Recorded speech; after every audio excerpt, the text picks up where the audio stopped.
J'invite nos participants donc à quitter donc la salle pour laisser la place.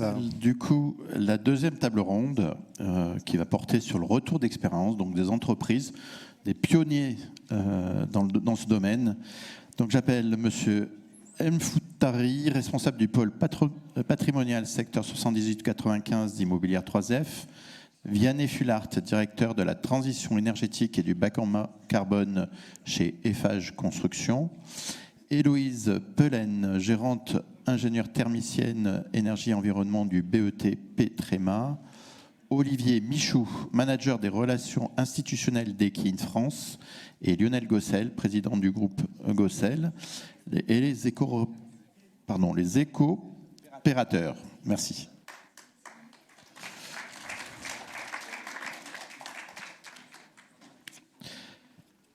Monsieur Mfoutari, du coup, on va commencer par la maîtrise d'ouvrage.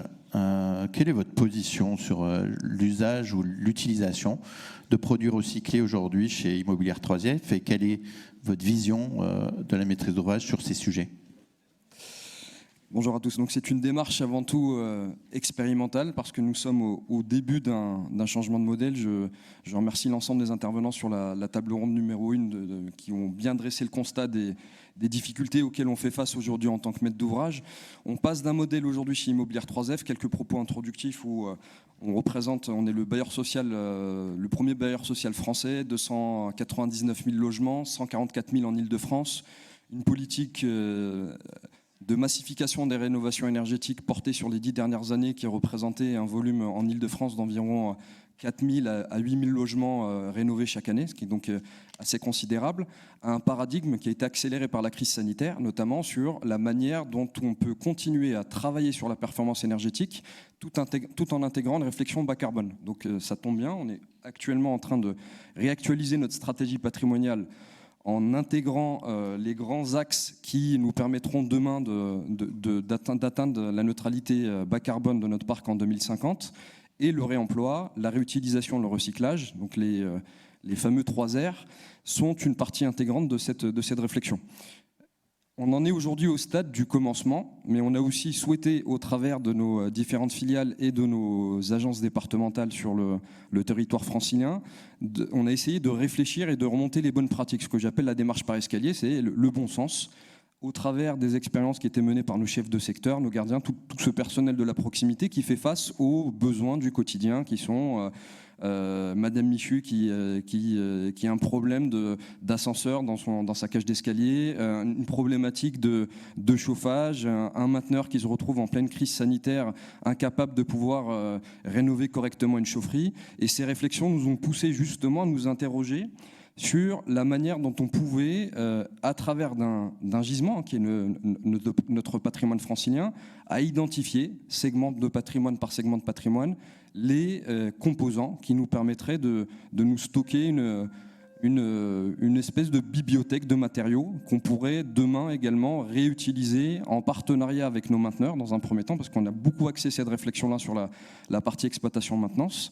pour des raisons qui sont moins bloquantes que des grandes opérations d'investissement de travaux qui sont dans un contexte, même si on l'a entendu tout à l'heure, très volontariste par le côté assurantiel. Donc je mets les assureurs et les bureaux de contrôle dans la même approche. Il y a un besoin de dialogue beaucoup plus important pour y arriver en politique d'investissement, mais beaucoup plus simple en exploitation-maintenance. Donc on travaille aujourd'hui dans un premier temps avec nos mainteneurs pour réussir justement à identifier les pièces qu'on pourrait stocker dans un certain nombre de résidences en Île-de-France pour prévoir justement ces éléments de réparation. Pas plus tard que ce matin, j'interviens également beaucoup sur le volet opérationnel.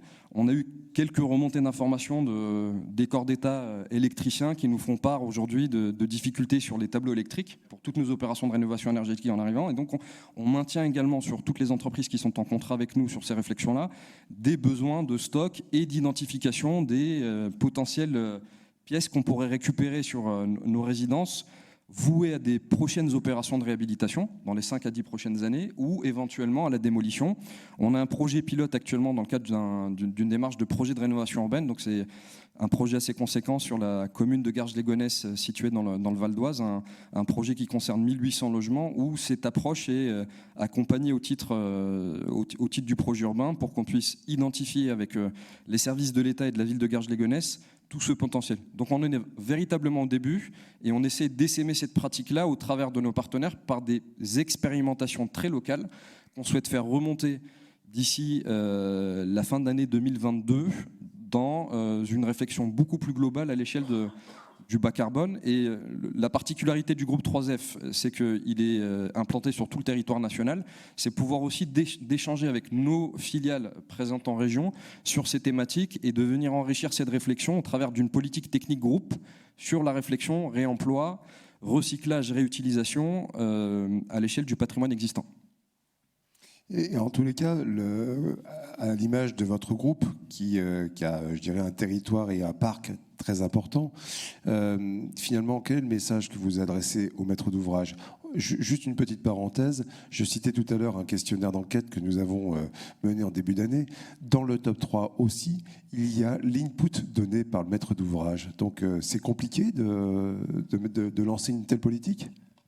Alors je dirais que oui, parce qu'on est en transition également du côté de la maîtrise d'ouvrage sur la manière dont on programme nos besoins. On ne peut pas considérer que les industriels du secteur, que les maîtrises d'œuvre, architectes, entreprises qui interviennent sur nos besoins et nos commandes puissent le faire de manière satisfaisante si nous ne savons pas préciser nos besoins. On est aujourd'hui fort heureusement aidé par un certain nombre de partenaires type Cycle Up, Upcycléa, d'associations qui sont aussi pionnières dans le domaine du recyclage, du réemploi, de la réutilisation, sur ces réflexions-là. Mais on ne s'est pas doté encore d'un cahier des charges précis. Il arrive, il est déjà en cours au niveau construction neuve sur la partie climatique, mais on n'a pas, par exemple, de méthodologie précise sur la partie rénovation du parc existant.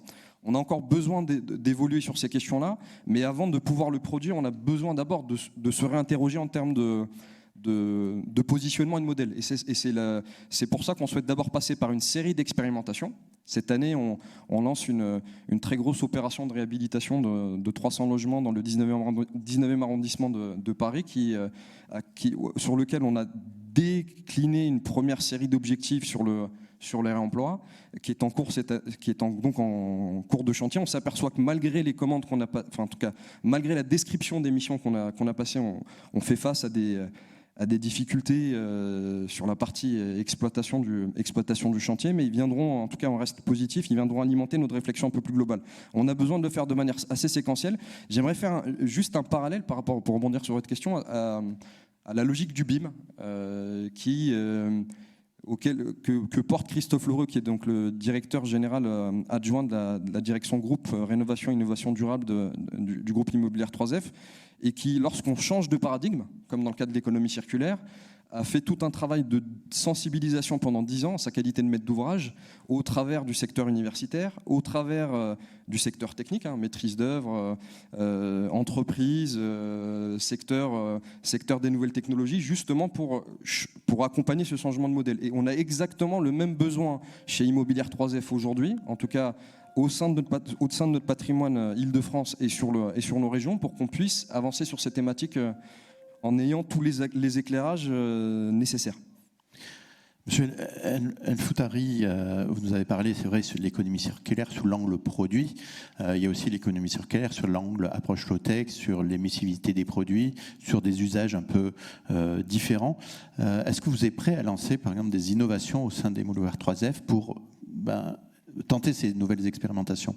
Tout à fait, on est considérablement ouvert à la question de la low-tech. Donc c'est encore un sujet qui malheureusement sur lequel on ne va pas suffisamment vite, parce qu'on a quand même, je le rappelle, en tant que bailleur social et représentant du mouvement HLM, un certain nombre de demandes qui nous ont été formulées par l'État, assez contraignantes. Notre priorité numéro 1, notamment en ce moment, c'est l'éradication des étiquettes énergétiques EFG, donc avant 2025 pour les étiquettes FG et avant 2028 pour les étiquettes E. Donc c'est un point essentiel, et on se réinterroge dans ce cadre-là, dans une approche aussi de service à destination de nos locataires qui sont aujourd'hui majoritairement des personnes avec des faibles moyens et qui ont besoin aussi d'être accompagnés sur ces notions de low-tech et sur la manière dont, au travers de notre soutien notamment auprès du secteur associatif, des ateliers à l'échelle de nos pieds d'immeuble peuvent se monter sur ces questions-là.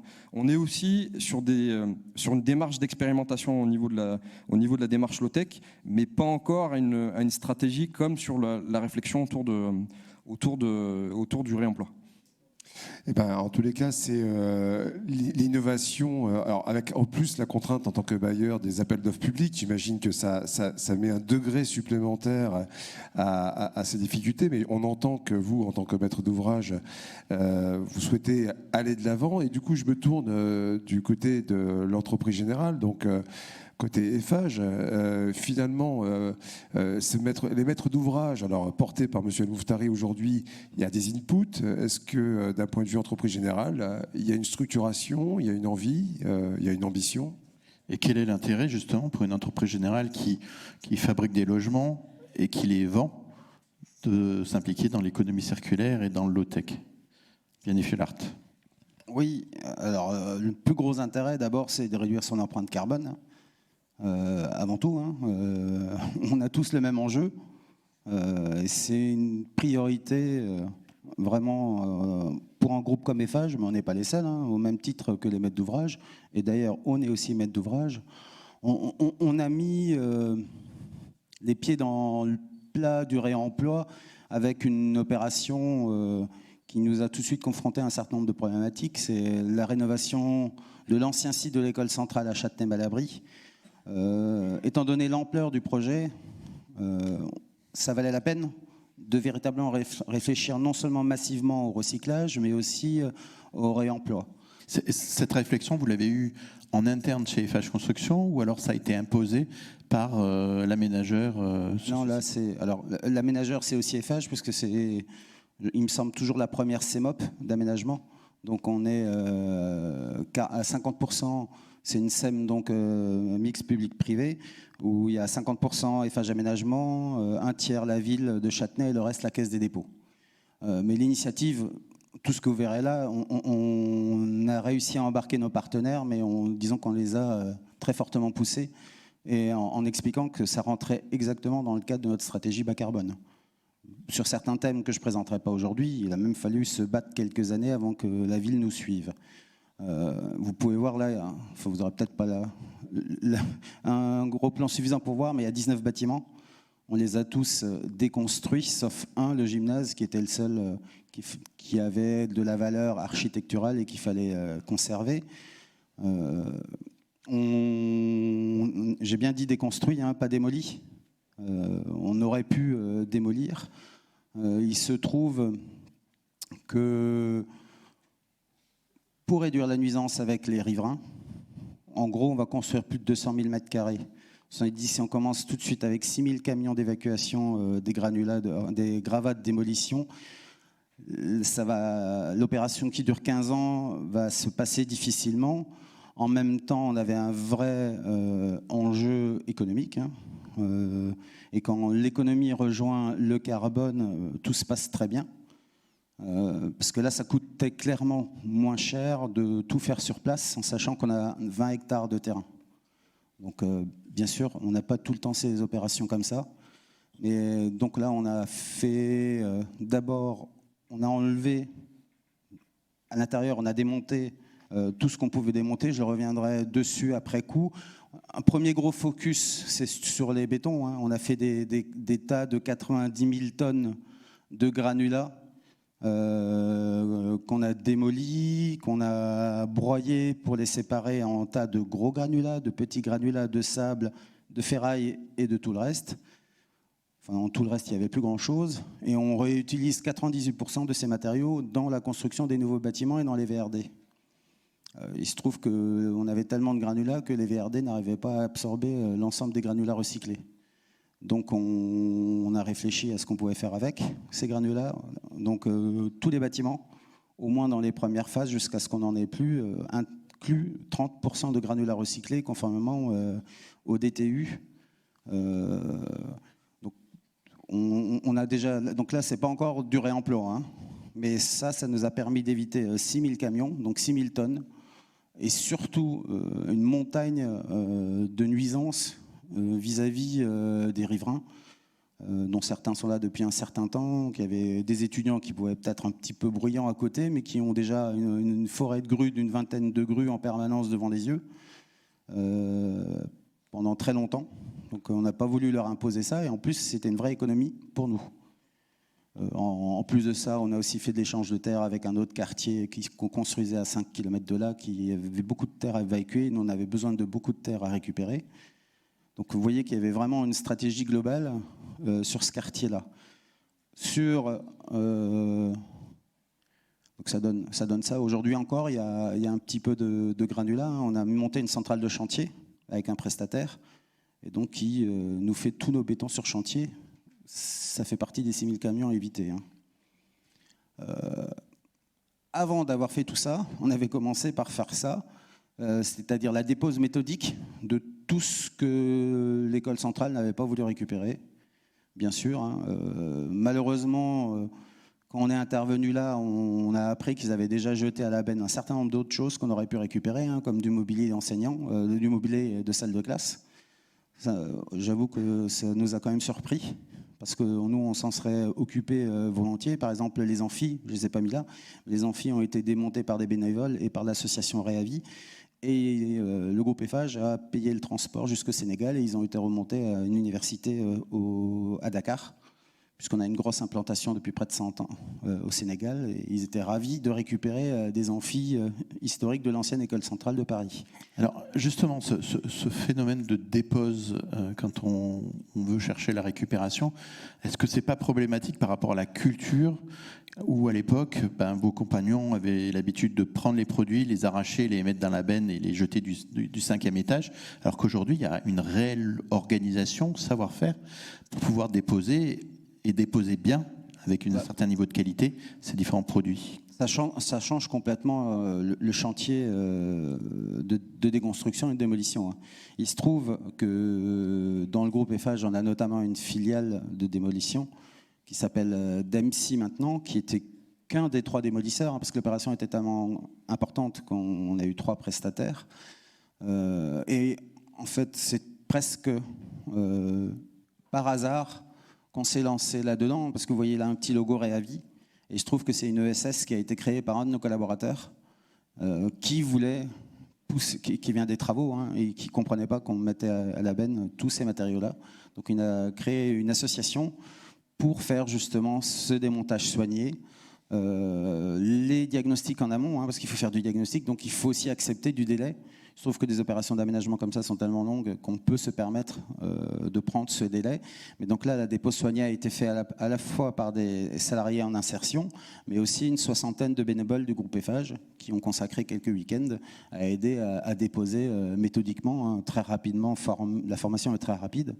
Et ça a permis de récupérer 120 tonnes de mémoire de matériaux, des isolants qu'on a par exemple donné à Emmaüs Habitat pour des travaux de rénovation de leur logement, de la quincaillerie, des luminaires. La vraie difficulté, là on était encore en amont, la vraie difficulté c'est qu'est-ce qu'on en fait. Lorsqu'on le maître d'ouvrage réemploie pour lui-même, c'est relativement simple. Là on a fait la solution de la facilité, c'est une boutique de provisoire, temporaire, dans la maison du projet, à destination des particuliers. On s'évite tous les problèmes d'assurance. Les particuliers achètent à leur risque et péril, en sachant que le risque et le péril est quand même relativement maîtrisé, parce qu'ils achèteraient sur le bon coin, ce serait exactement le même sujet, peut-être démonté moins proprement. Le vrai sujet, c'est réemploi d'un maître d'ouvrage sur un autre. Nous, le gros frein qu'on voit actuellement, c'est celui-là. Quand on le propose en promotion à des acquéreurs, quand ils payent 6, 7, 8 000 euros du mètre carré, dans leur tête, c'est pas évident d'avoir un chiotte qui a déjà été utilisé, un lavabo qui vient d'ailleurs, qui n'est pas neuf. Dans la tête de beaucoup de personnes, pour eux, c'est du bas de gamme. Je m'évertue à expliquer qu'historiquement, le réemploi, c'est du haut de gamme. Quand on démonte des cheminées dans un château pour les mettre dans un immeuble haussmannien, c'est pas donné. Et on paye très cher pour un démontage soigné, un remontage soigné. Pareil pour les radiateurs en fonte, pour tout ce qui est ancien, le mobilier ancien. Et c'est pas encore passé dans la tête des gens que le réemploi, c'est pas forcément du bas de gamme. Au contraire, à la limite, je préfère réemployer un équipement haut de gamme ancien que de prendre une merde bas de gamme chinoise neuve. Je pense qu'une fois que c'est remonté et que c'est propre, ce sera plus qualitatif. Donc des petits exemples par exemple, là on a récupéré la verrière du gymnase qui a été réemployée chez une société. Tous les équipements de cuisine qui étaient restés en place, on les a démontés et on les a mis temporairement dans la cuisine du restaurant Les Grands Voisins dans le 14e, pas très loin d'ici. Des petits chiffres qui montrent quand même qu'il y a une montée en puissance. Alors ça, c'est notre filiale FH Démolition. Hein. On voit vraiment aussi bien en tonnage, d'ailleurs surtout en tonnage, mais aussi en nombre de matériaux réemployés, un vrai point d'inflexion en 2021. Ça a monté en puissance. Hein. Donc ça, c'est notre filiale d'MC qui nous a donné ces chiffres-là. On réemploie de tout, hein, pas seulement des granulats, mais tout type d'équipement. Le sujet le plus difficile étant effectivement le CVC pour la partie technique. Mais comme j'ai entendu dans la table ronde précédente, on n'est pas obligé de s'évertuer à remployer le truc le plus difficile, commençant par des trucs simples. Et je suis entièrement d'accord. C'est ce qu'on essaye de faire, absolument pour vraiment... On n'a pas le choix, hein. On ne peut pas continuer à utiliser du jetable parce qu'on ne jette pas que des équipements qui ont 25, 30, 40 ou 100 ans. Hein. On jette parfois des trucs très récents. C'est juste idiot. En sachant qu'en plus, on entretient juste l'industrie des usines chinoises. Alors qu'en faisant de réemploi, on crée des emplois locaux non délocalisables qui permettent à des gens de rentrer dans la société, dans la vie active, et qui en plus donnent du sens, un métier avec du sens. Merci en tout cas Vianney de ce retour d'expérience qui est explicite quelque part, mais ce qu'on retient en fait de l'intervention, c'est que bon, en effet, il y a cette approche économie de produit, l'impact carbone économisé, mais également la motivation au niveau du personnel, puisqu'on voit que la création de cette association a été liée à une volonté personnelle à bien faire et donner du sens. Et je pense que cette notion aussi de motivation pour les jeunes aujourd'hui qui nous écoutent, d'entrer dans une entreprise, va avoir aussi du sens pour nous, employeurs, à terme, pour pouvoir retrouver des personnes motivées pour travailler dans ce type d'entreprise. Notre stratégie carbone, c'est bien sûr indispensable pour la lutte contre le réchauffement climatique, mais c'est avant tout une stratégie aussi de ressources humaines. Hein. Je veux dire, quand on parle des projets comme ça, on a plus de facilité à recruter des jeunes ou des personnes d'autres entreprises en connaissant les difficultés de recrutement actuellement que si on explique qu'on continue à travailler comme il y a 30 ou 40 ans. Hein. Et c'est sûr qu'ils ont les yeux qui brillent quand ils voient qu'ils peuvent eux-mêmes, par leurs actions, contribuer. Et régulièrement, j'ai des entretiens par des personnes qui veulent changer d'emploi au sein de l'entreprise parce qu'ils ont tous envie de contribuer à la réduction de l'empreinte carbone. Donc je m'évertue à leur expliquer que chacun, à sa place, peut y contribuer, quel que soit son métier, au sein de l'entreprise. Les mentalités changent. Les mentalités changent. Ok, du coup, on va passer maintenant à Héloïse Pelen, qui est la gérante ingénieure thermique et énergie environnement du BET P-Tréma. Alors Héloïse, souvent l'ingénierie, on est considéré comme des presse-boutons de la réglementation. Or là, dans l'économie circulaire, l'utilisation du low-tech, qu'est-ce qu'on peut apporter? Qu'est-ce que peut apporter une ingénierie? Oui, alors merci beaucoup de me demander de parler sur ce sujet. Donc c'est vrai que moi je suis spécialiste du bâti ancien. Donc c'est vraiment le premier pas finalement de l'économie circulaire, c'est de récupérer le bâtiment qu'on avait avant plutôt que de le démolir et de le reconstruire.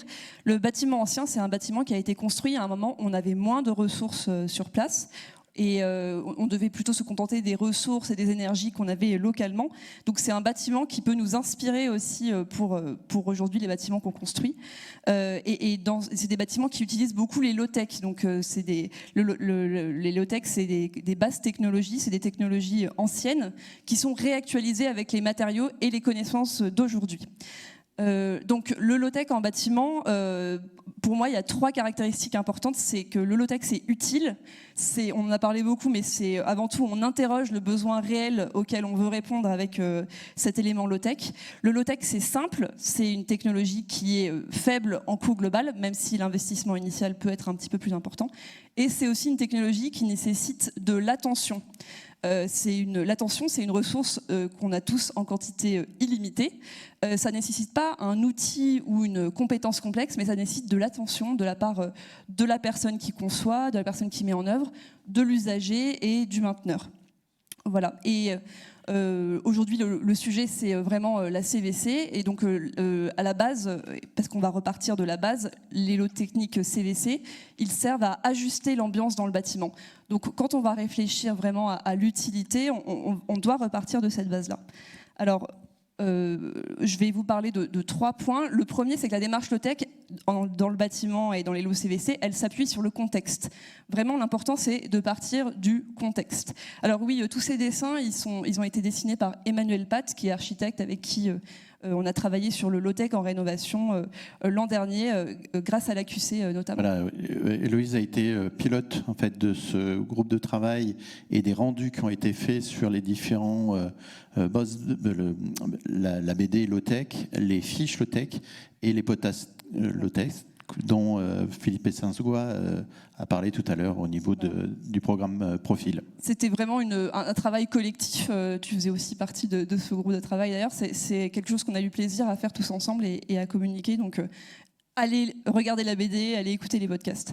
Donc, partir du contexte, on se focalise sur les lots techniques, mais vraiment, c'est le bâtiment. Et l'important, c'est de partir du bâtiment dans son ensemble, de concevoir le bâtiment suivant des principes bioclimatiques et de concevoir son enveloppe suivant des principes passifs. Et on parle vraiment de toutes les strates de bâtiment. On regarde le territoire, qu'est-ce que j'ai comme ressources dans le territoire. Ensuite, on peut regarder aussi le paysage qui entoure le bâtiment, parce qu'il va pouvoir nous aider à avoir un bâtiment qui n'est pas trop chaud, à avoir des ressources dans le bâtiment. Alors Héloïse, moi j'avais une question, parce que souvent la maîtrise d'ouvrage te dit oui mais attendez, ça c'est un discours d'ingénieur.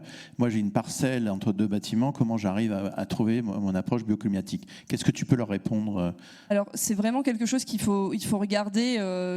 Donc on a un bâtiment existant et effectivement dans le cadre de l'économie circulaire c'est important de réhabiliter.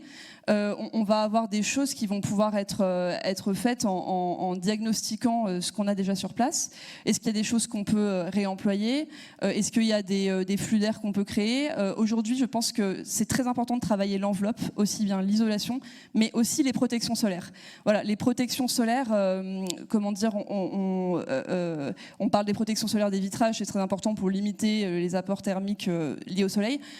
Il va falloir qu'on parle de plus en plus aussi de protection solaire de l'enveloppe opaque en fait. Donc à La Réunion, ça fait plusieurs années que dans les meilleurs référentiels de conception de bâtiments, on parle de facteur solaire de l'enveloppe opaque, de vraiment on protège le mur. Bon, c'est des choses, peut-être on va devoir aller par là. Donc ça, c'est des choses, à mon avis, qu'il faut réfléchir. Dans le cadre des lots techniques, on a aussi les usagers dont il faut parler. Il faut partir du besoin des usagers. Par exemple, le besoin de chauffage. Est-ce qu'on a besoin de chauffer toutes les pièces? Il y a 50 ans, on ne chauffait pas forcément toutes les pièces à la même température. Il y a même, au 19e siècle, on avait le foyer central qui servait à la cuisine, à l'eau et puis au chauffage. Enfin, voilà, le fait finalement de chauffer de façon centrale tout le bâtiment, c'est quelque chose qui est plutôt récent à notre échelle. Donc ça vient réduire en fait le nombre de mètres carrés qu'on chauffe. On parle de kilowattheures par mètre carré, on cherche à réduire les kilowattheures, mais finalement c'est bien aussi de réduire les mètres carrés qu'on chauffe. Donc ça c'est un point qui est important.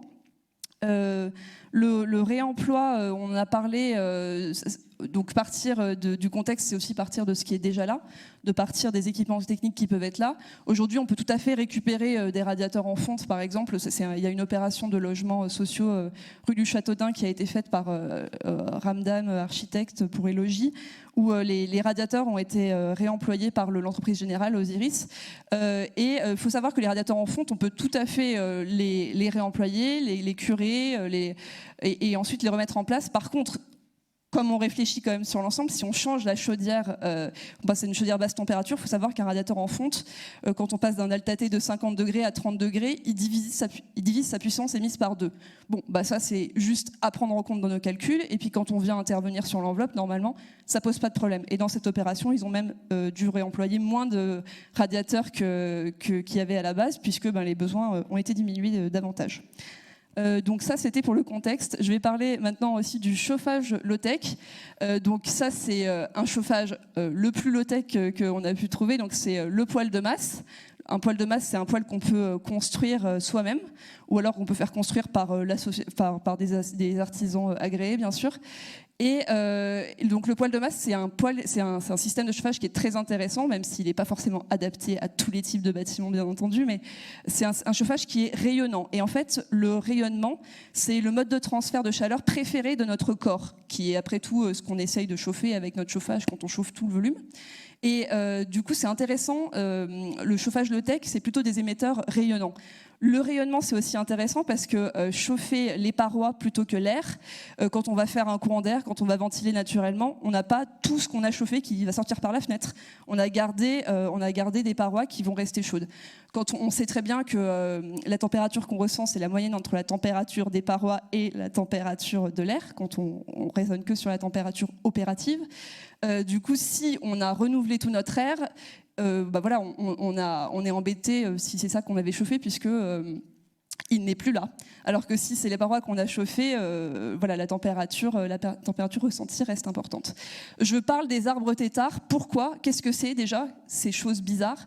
Ce sont des arbres dont on coupe les branches progressivement. Ça, c'est un mode de chauffage qu'on avait beaucoup quand on se servait de la biomasse pour se chauffer. Et en fait, ça permet de ne pas faire des coupes rases de tous les arbres pour pouvoir ensuite attendre peut-être qu'un jour ils repoussent.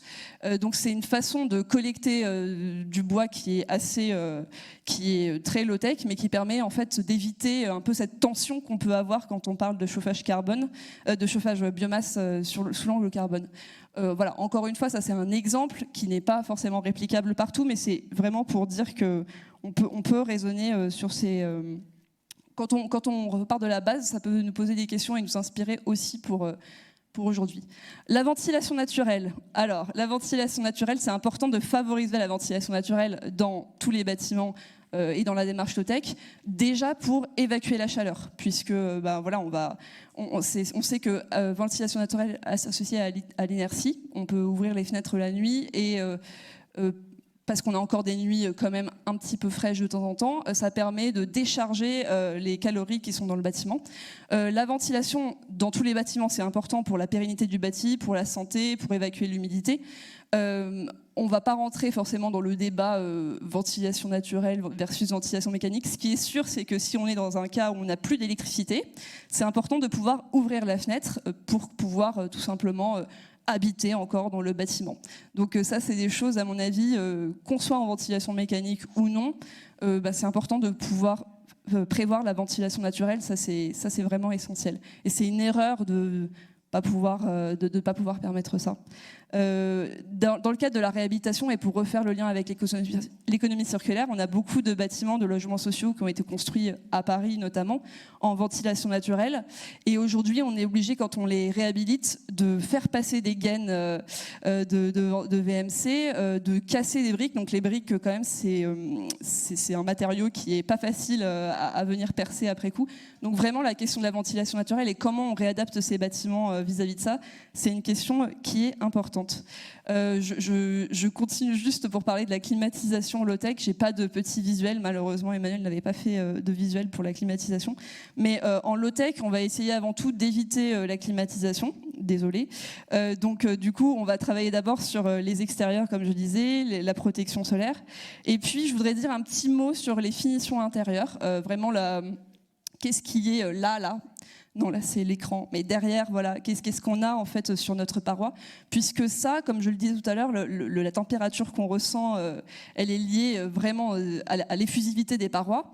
Donc du coup, travailler sur ces revêtements intérieurs, c'est important.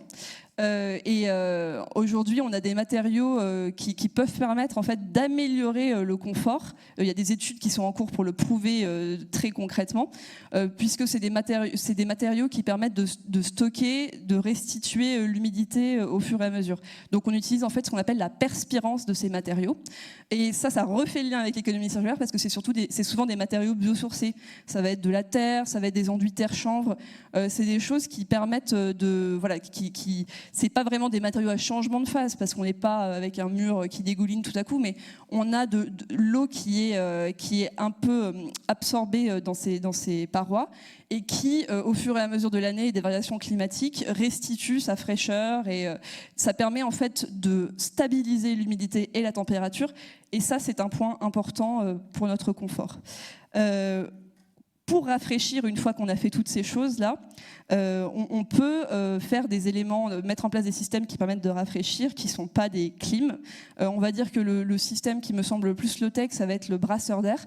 On a évoqué tout à l'heure, on a commencé à dire qu'il n'y avait pas que la température comme critère. Effectivement, on a un diagramme, il y a une norme de confort américaine qui est à 5 facteurs, mais on va dire 3 sur lesquels on peut influer, c'est la température, l'humidité et la vitesse de l'air.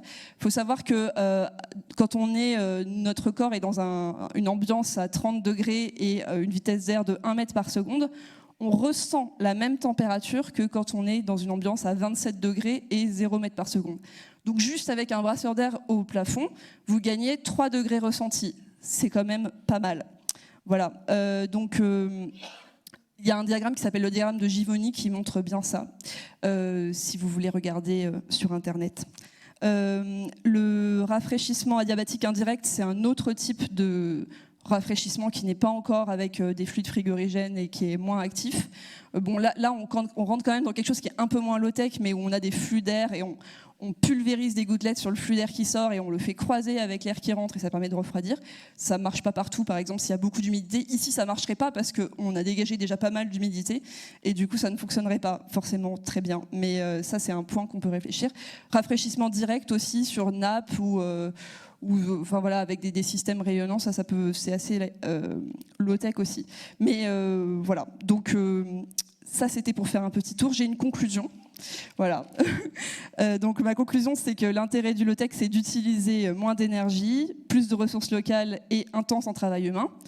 Ça permet de limiter la maintenance et c'est avantageux également dans notre contexte, qui est un contexte d'augmentation du coût des distances à parcourir et de raréfaction des ressources. On le disait juste avant, c'est vrai qu'un radiateur en fonte réemployé, c'est peut-être un petit peu plus cher à l'investissement qu'un radiateur chinois qu'on achète, mais n'empêche que c'est beaucoup plus beau, ça va durer plus longtemps. Il est arrivé jusqu'ici, donc potentiellement il va continuer un petit peu son chemin. Donc ça, c'est des choses qui sont importantes.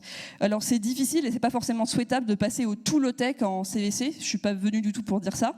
Je pense qu'il faut réfléchir lower tech. Donc c'est une solution qui serait un peu plus low-tech que la solution qu'on aurait choisie par défaut. Et il ne faut pas non plus se priver du high-tech, parce que quand on est à vouloir faire des bâtiments performants, on a besoin de régulation, et souvent la régulation, il y a de l'électronique, même si j'aurais eu quelques exemples à vous montrer de régulation non électronique. Donc le low-tech, en fait, ça donne une méthode de travail. Je vais donner quelques points. C'est d'affiner le besoin auquel il faut répondre pour répondre justement aux besoins, de manière juste. Voir ce qu'on peut récupérer gratuitement en flux solaire. J'ai parlé du bioclimatique, mais j'ai pas développé. Mais voilà, qu'est-ce qu'on peut récupérer dans notre environnement comme flux solaire. Et puis les matériaux, le réemploi, voilà.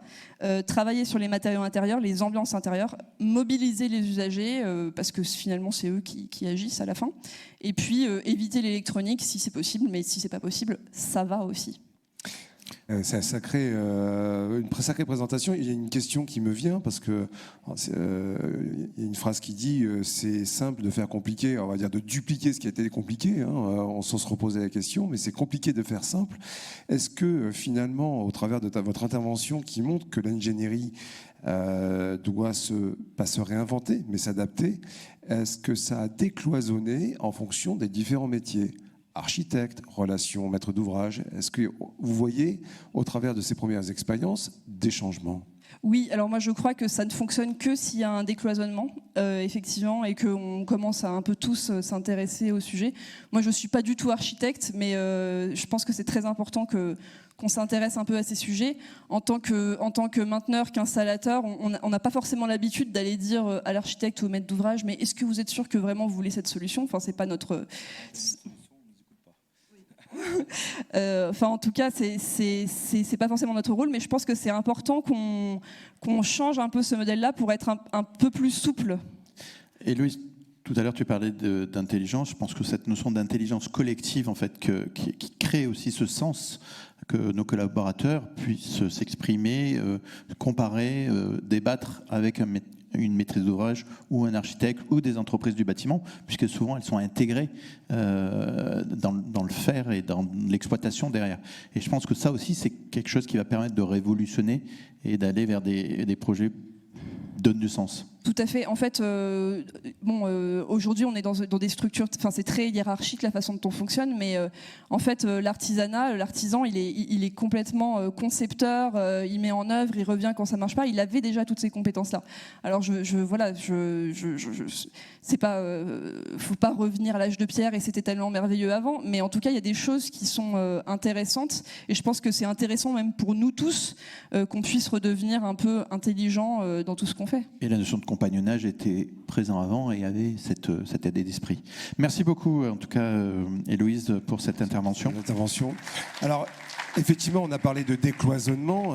Autour de la table aussi, des industriels qui sont aussi contributeurs de se faire autrement. Olivier Michou, présentez-vous et parlez-nous en tous les cas de votre évolution avec la petite zapette qui est juste ici pour passer le slide, de comment une entreprise comme Daikin a mis le pas dans ce réemploi, cette économie circulaire. Alors, on va déjà rester humble parce que je pense qu'à l'échelle des industriels, dont je vais essayer de porter une parole confraternelle, même si je vais surtout baser sur l'expérience que nous, on a pu développer chez Daikin, très honnêtement, on est au tout début de ce qu'il va falloir mettre en œuvre si on veut réellement parler d'économie circulaire. Donc, je préfère avoir ce propos liminaire-là parce que je ne veux surtout pas faire croire que les industriels ont réussi à déjà enclencher un processus d'économie circulaire. Alors, mais est-ce qu'il y a une conscience de changement de modèle ? Oui, il y a une conscience citoyenne. Je pense que nos entreprises, les personnes qui travaillent avec moi au sein de l'entreprise Daikin ont tous et toute cette conscience-là. Donc, de toute façon, elle se diffuse dans l'approche professionnelle ensuite. Néanmoins, quand on parle d'industrie, un effet d'échelle est important. Et la mise en place de l'économie circulaire à l'échelle industrielle, c'est quelque chose qui est relativement complexe. Donc, c'est ce que je vais essayer d'expliquer. Alors, dans un premier temps, déjà, j'ai entendu énormément de choses extrêmement intéressantes depuis ce matin. Et je pense que je ne vais faire que répéter ce qui a été dit, mais je vais peut-être un petit peu l'agglomérer. On parle beaucoup d'économie circulaire. On pense spontanément à la notion de réemploi, surtout pour un fabricant d'équipements industriels. Et propos extrêmement pertinent ce matin de Sébastien Duprat, le réemploi, il ne faut pas forcément viser le réemploi des équipements car il est extrêmement complexe sur des équipements tels que des groupes froids, des pompes à chaleur, d'imaginer qu'on va pouvoir, parce qu'on le décide, les démonter sur une installation pour les remonter ailleurs. Il y a plusieurs obstacles. Il y a déjà... Je parlais d'échelle industrielle, la boucle logistique. Nous, fabricants de matériel, on s'est organisé pour pouvoir approvisionner en matières premières, en pièces détachées sur des sites de production, d'assembler, et ensuite on a des chaînes de distribution logistique. Si on veut organiser quelque part le réemploi des équipements que nous vendons, cela suppose probablement qu'on crée une boucle de logistique inverse. Et c'est une vraie difficulté. Ça demande vraiment une volonté, une manière de travailler qui est complètement différente pour avoir la capacité d'aller chercher des machines, ne serait-ce que les rapatrier, et ensuite les requalifier. Ça a été dit aussi ce matin, ça suppose quand même que l'on puisse s'assurer qu'une fois que cet appareil a été démonté, il garantit une puissance, voire une performance évidemment, une fiabilité. Alors, il y en a, je ne veux pas divulgacher ce que va expliquer Lionel Gosset tout à l'heure, mais il y en a qui le font très très bien. Je parle là de l'échelle industrielle. Ça, c'est relativement complexe. Petite problématique supplémentaire qui a été aussi évoquée par monsieur tout à l'heure. S'agissant des pompes à chaleur et des groupes froids, se pose la problématique de la réglementation en termes de fluide frigorigène. Et en effet, une pompe à chaleur qui a été installée il y a 7 ans, qui peut-être est en excellent état de fonctionner, utilise du R410A par exemple.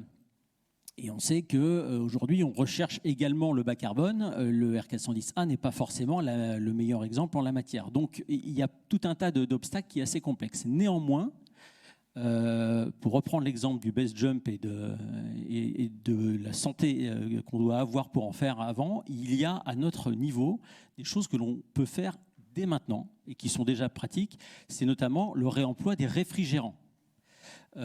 Aujourd'hui, il y a 2 manières de réemployer du réfrigérant. Soit on le recycle, c'est une opération relativement simple. Vous voyez une photo ici avec un technicien, avec une petite machine de recyclage.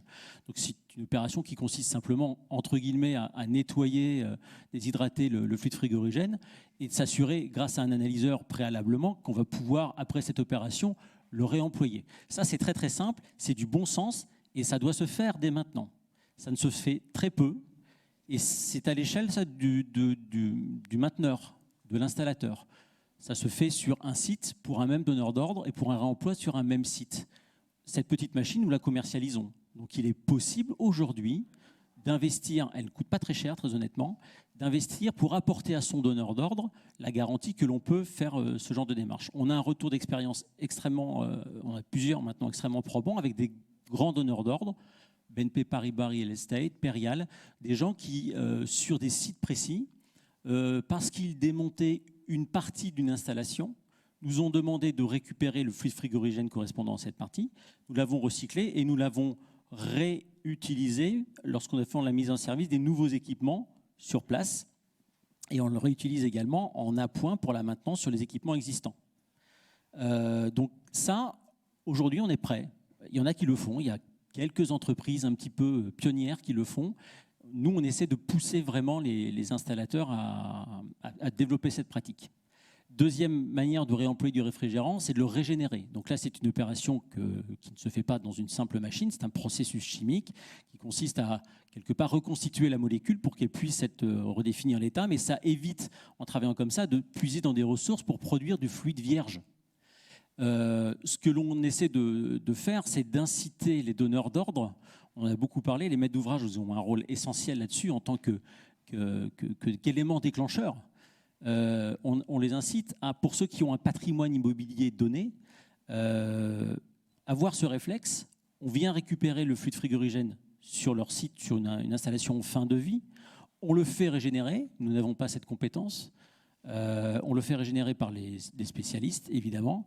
Et on le stocke sur un compte en banque, l'équivalent d'un compte en banque. Et ils ont, puisque ce fluide est régénéré, ils ont la possibilité de l'utiliser ensuite à des fins de maintenance sur toute autre installation de leur patrimoine immobilier.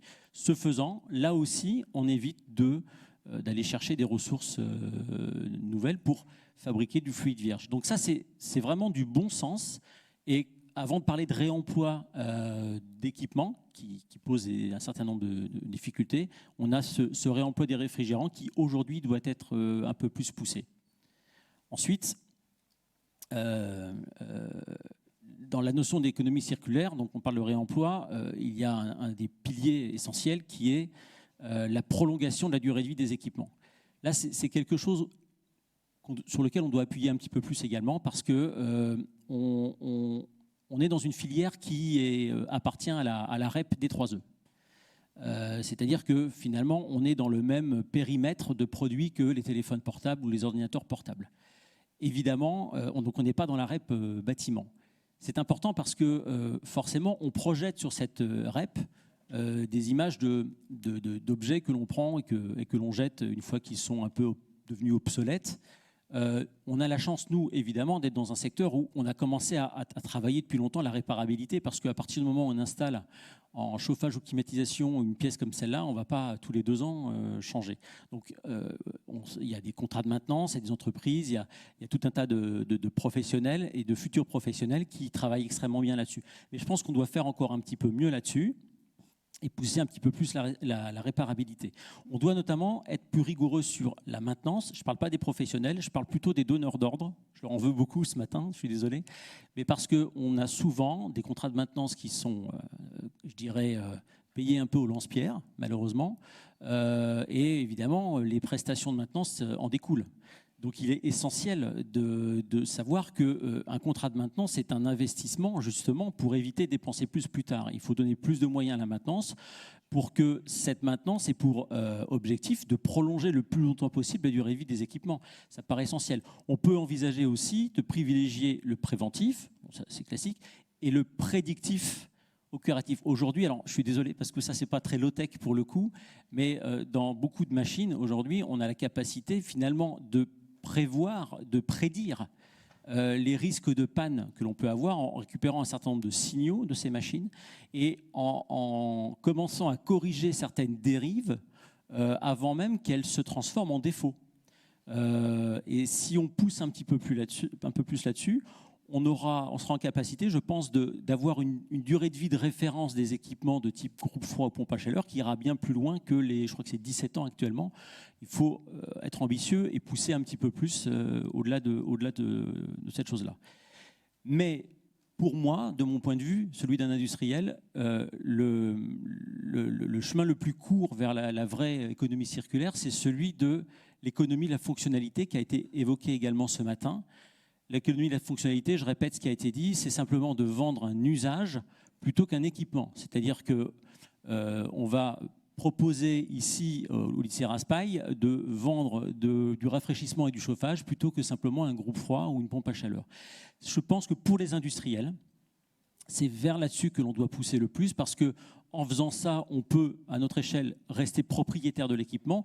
Et donc, quelque part, si l'équipement tombe en panne ou qui n'est pas performant, c'est de notre faute. Donc, ça nous responsabilise et c'est ce qui va garantir, quelque part, que l'équipement va être utilisé le plus longtemps possible. Je pense que c'est une question qui touche à l'efficacité matière également.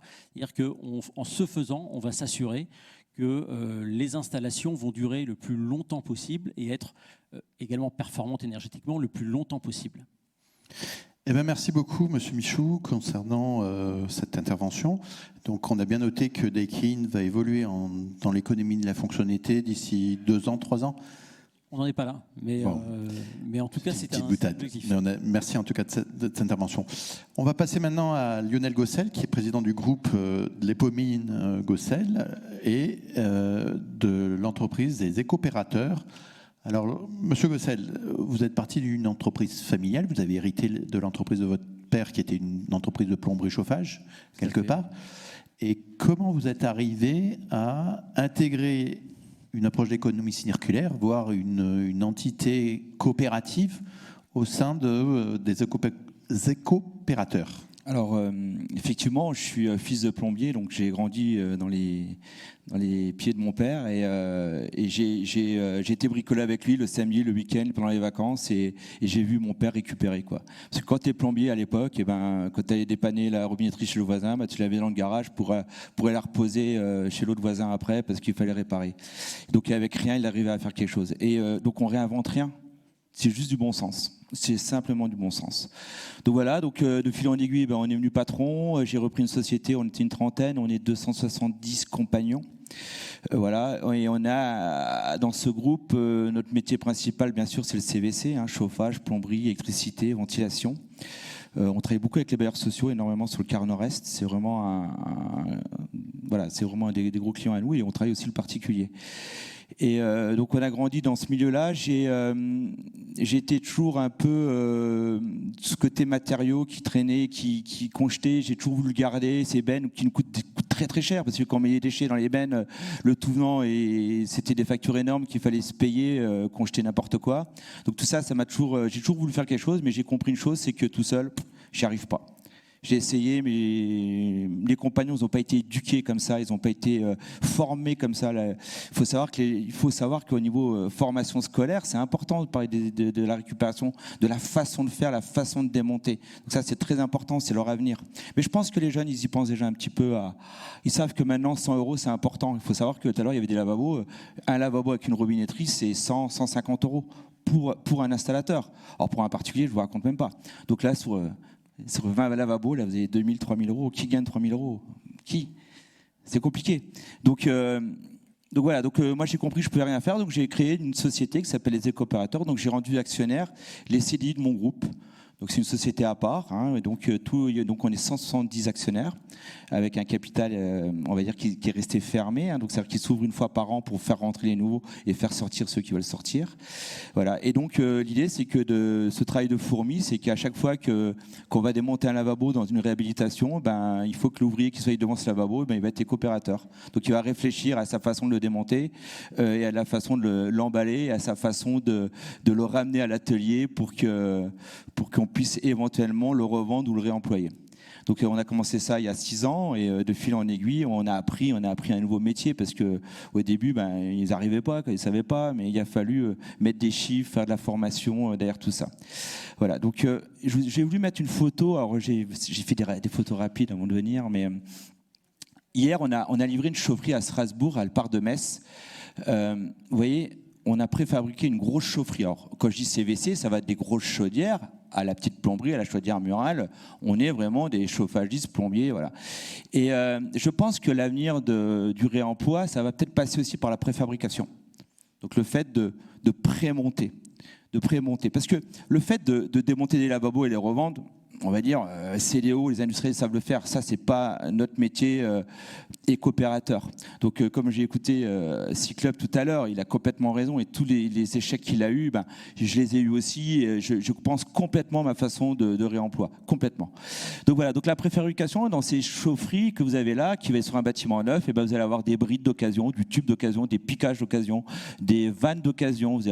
Bien sûr, voilà. Et tout ça, on arrive à le faire. Pourquoi ? Parce qu'on l'a fait au cœur de notre stock de matériaux des éco-opérateurs. Donc on a 10-15% de matériaux. Alors le client, nous on a une traçabilité parce qu'on a créé les éco-opérateurs, donc on a une traçabilité d'achat. Mais par contre, nous on a un devoir de résultat et la chaufferie va fonctionner aussi bien, voire mieux que si elle était faite sur place. Parce qu'on a pris plus de temps pour la préparer. On va vraiment suivre, on parlait de schéma technique, le fait de préfabriquer, on aura le temps de bien poser les bonnes questions, d'être accompagné par les bureaux d'études, par les fabricants pour pouvoir bien le faire. Donc je pense que l'avenir, ça va être la préfabrication. Et un point important, cette chaufferie donc, a été livrée hier matin, hier soir, elle a été posée. Donc on a, en une journée, elle n'est pas finie, bien sûr qu'il y a des raccordements, c'est du neuf, mais en réhabilitation, on arrive à mettre en route le soir même. Donc le fait de préfabriquer, en réhabilitation, on va arriver le matin, on va couper le chauffage, on va démonter, remonter la chaufferie et mettre en route. Donc, voilà. Et ce qui est important aussi, c'est qu'au lieu d'avoir 5 compagnons qui vont aller pendant 1 mois, 2 mois sur le chantier avec un véhicule et voilà, pour pouvoir faire cette chaufferie, là tout s'est passé à Metz et on n'a fait qu'une livraison qu'avec qu'un seul camion.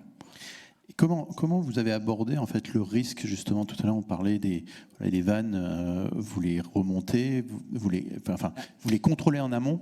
Alors oui, il y a du contrôle, mais vous savez, je réinvente rien.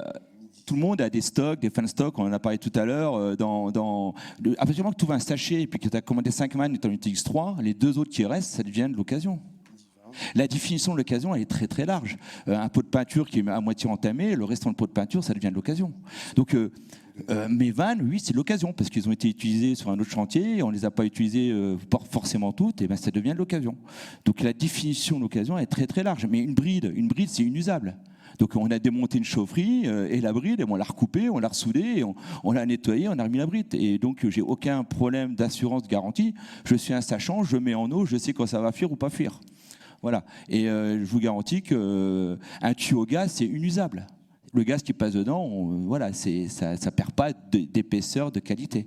Donc ça peut servir pour faire une chaufferie. Et du coup, comment vous gérez en fait ce flux logistique de pièces détachées d'un côté qui arrivent, qui sont réparées et qui sont mis en magasin? Comment vous gérez tout ça? Alors, moi, j'ai fait un pari quand je me suis installé, c'est d'avoir de l'espace. Donc, je suis sorti un peu des villes, je me suis mis un peu sur une ancienne base aérienne, et je pense que le fait de pouvoir stocker, et ça, je lance un appel à tous les installateurs, pensez pas à votre petit garage, essayez de sortir et d'avoir de la place pour pouvoir préparer. Plus que vous allez préparer, et mieux vous allez gérer vos chantiers. C'est vraiment cette philosophie que j'ai eue. Donc moi, je suis installé dans une ancienne base aérienne. J'ai un super stock. Karine est venue visiter. Voilà. Et ce stock-là me permet de faire beaucoup de chantiers. Je récupère de la gaine VMC de diamètre 200, 300, 400. Je suis désolé, c'est neuf. C'est inusable. Des dalettes pour mettre les gaines VMC ou mettre des packs, c'est une dalette. C'est une dalette. Donc on ne va pas acheter une dalette neuve alors qu'il y en a qui demandent des dalettes pour mettre sur un toit.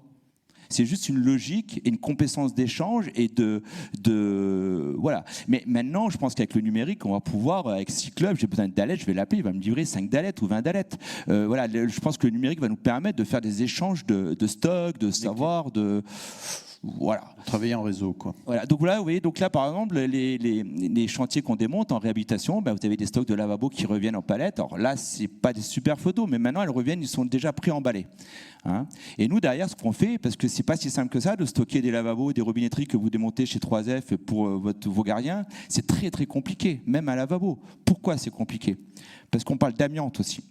Parce que quand on démonte un ancien bâtiment, on a de l'amiante. Et nous, les installateurs, on a cette contrainte. C'est-à-dire que nous, on ne démarre pas un chantier si on n'a pas un diagnostic amiante. Alors, ce n'est pas les gardiens qui vont avoir un lavabo avec un joint à silicone qui est peut-être bourré d'amiante qui va pouvoir le faire. Donc, il y a un vrai débat, une vraie philosophie sur le réemploi. Le réemploi, ce n'est pas si simple que ça.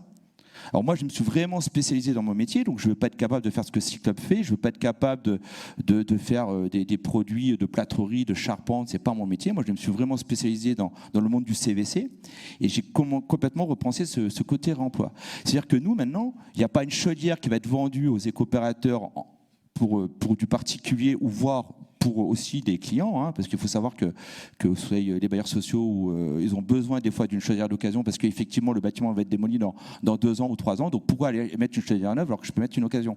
Et pourquoi j'irais mettre une chaudière à condensation alors que j'ai besoin d'une chaudière basse température qu'on ne me vend plus chez les gros industriels? Et ça devient très compliqué. Donc moi je suis capable, en remettant en bande d'essai, en testant, en numérisant, parce que chaque chaudière, parce que quand vous demain vous allez venir au magasin acheter cette chaudière, vous allez me dire, ah putain, mais peut-être qu'elle ne marche pas cette chaudière, ça va peut-être être compliqué. Et bien nous, on a un logiciel qui nous permet de filmer cette chaudière en marche, de bien contrôler qu'il y a de l'eau chaude, on met un QR code et quand vous allez venir au magasin, vous allez donner un petit coup de QR code et vous allez voir votre chaudière fonctionner.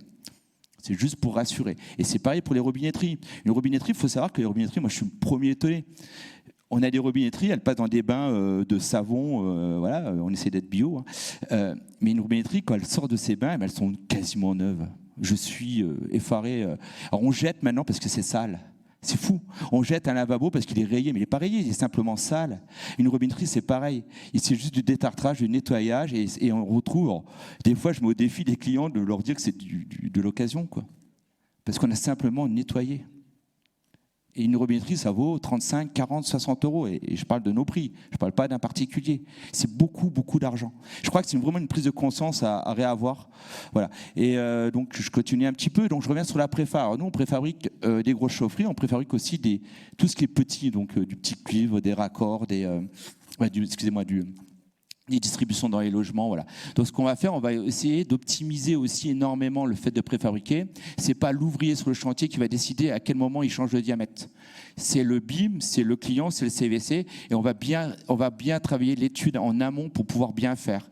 Et après, j'ai des exécutants qui vont être en poste de travail pour pouvoir bien préfabriquer. Alors, on rentre dans un monde de tubes PVC en ce moment. Alors moi, je suis ahuri parce que moi, je suis un vrai pro, je suis un puriste, j'adore les vrais piquages, j'adore les vrais cintres. Mais on rentre dans un monde d'industrie où on nous a obligés et forcés à aller vite en mettant des raccords à sertir et des raccords PE. Et c'est quoi des raccords PER? C'est du PVC, de l'alu, du PVC. Alors vous allez m'expliquer dans 10 ans, quand vous allez refaire ce bâtiment, comment vous allez, peut-être pas réemployer, mais comment on va mettre ces déchets-là au rebut. Je n'ai pas le bon terme, mais c'est pas grave. Voilà. Donc je pense qu'il faut qu'on revienne des vraies valeurs de nos métiers de puristes, d'acier, de soudure, de cuivre, des valeurs où c'est des matériaux nobles qui sont facilement on va dire réemploi, pas réemploi, mais on peut les mettre en, je sais pas comment on dit, hein, Karine, dis-moi, aide-moi, réutiliser, quoi. Voilà, donc je pense que là, il y a un vrai débat aussi sur l'industrialisation des choses et que les industriels, ils nous forcent à acheter. Et c'est pareil, vous, les bureaux d'études, vous nous forcez des fois à poser une marque et on ne peut pas dire, si je mets du Réo, tu ne peux pas mettre et du Comap et du Réo, c'est tout du Réo. Mais non, mais j'ai du stock en Comap, ça ne changera rien. C'est la même chose qui passe dedans. Non, c'est Réo parce qu'il faut que le raccord soit Réo et jusqu'à le truc à la main. Donc on nous force, on nous oblige à acheter chez eux, quoi. Et ça, je demande moi, au bureau d'études, aux architectes d'avoir une prise de conscience de ça. Parce que c'est important pour nous et ça nous permettra juste de pouvoir faire du réemploi. Hein, et ça marchera exactement pareil. De toute façon, on est assuré, on a notre garantie derrière. Dans tous les cas, ça ne marche pas, on vient nous voir. Donc il n'y a pas de risque avec ça. Et on doit respecter par contre les diamètres. Voilà, donc la préfabrication, il faut savoir aussi qu'en préfabrication, il y a des raccords, il y a des bouts de cuivre, il y a des choses comme ça qui viennent du réemploi. Quand on va démonter un chantier de réhabilitation, on a du cuivre, on va garder notre cuivre et tous les petits morceaux de 10 cm, 15 cm, 20 cm, on les met dans cette préfabrication. Et voilà. Donc là, on a un magasin. Donc là, c'est l'entrepôt d'abord. Donc tout ce qui arrive au magasin.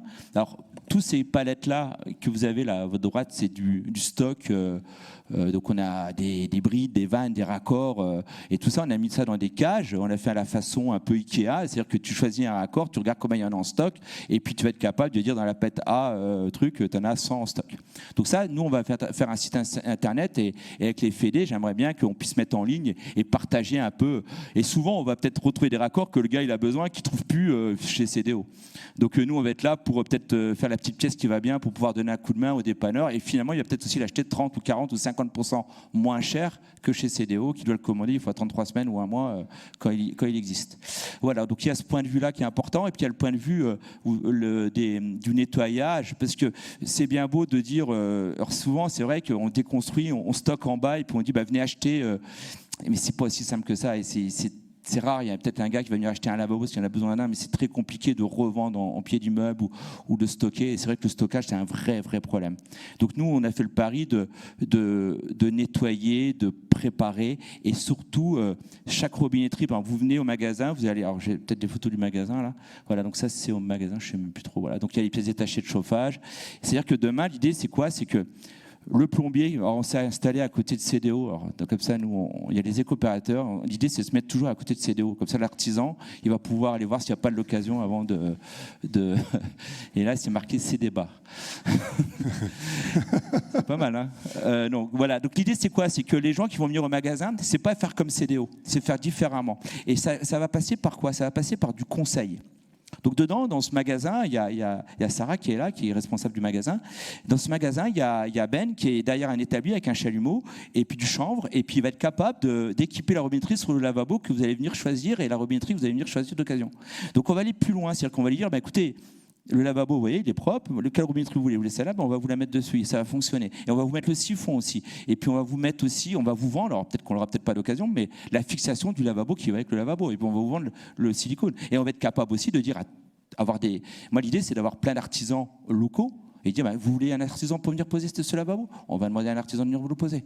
Voilà. Donc on va aller jusqu'à une démarche de service. Et je pense que le côté réemploi, c'est pas le fait de défaire et revendre, c'est une réflexion beaucoup plus globale. Et tout ce qu'on a entendu, c'était tous ces paramètres de réflexion globale dans la maintenance, dans tout ce qu'on a dit tout à l'heure. Alors nous, on a une chance énorme, c'est que dans notre groupe, on travaille beaucoup avec les bailleurs aussi sociaux. Et on a un bailleur social qui s'appelle Moselis, qui fait 20 000 logements sociaux. Et j'ai répondu à un appel d'offres de maintenance. Et j'ai proposé, en négociation, parce qu'ils négocient tous maintenant, on négocie tous, c'est toujours trop cher. Donc on a proposé un tarif d'occasion. Et ils ont accepté, donc on fait la maintenance de 20 000 logements avec de l'occasion. Mais M. Michel, le directeur général de ce bailleur social, il me dit, mais Lionel, tu ne vas pas me poser un WC d'occasion, j'ai mes gens, c'est pas possible. Je lui dis, mais quand vous changez de locataire, vous ne changez pas de WC. Il me dit, non, ça devient un WC d'occasion. Voilà. Ok, merci pour ce petit mot.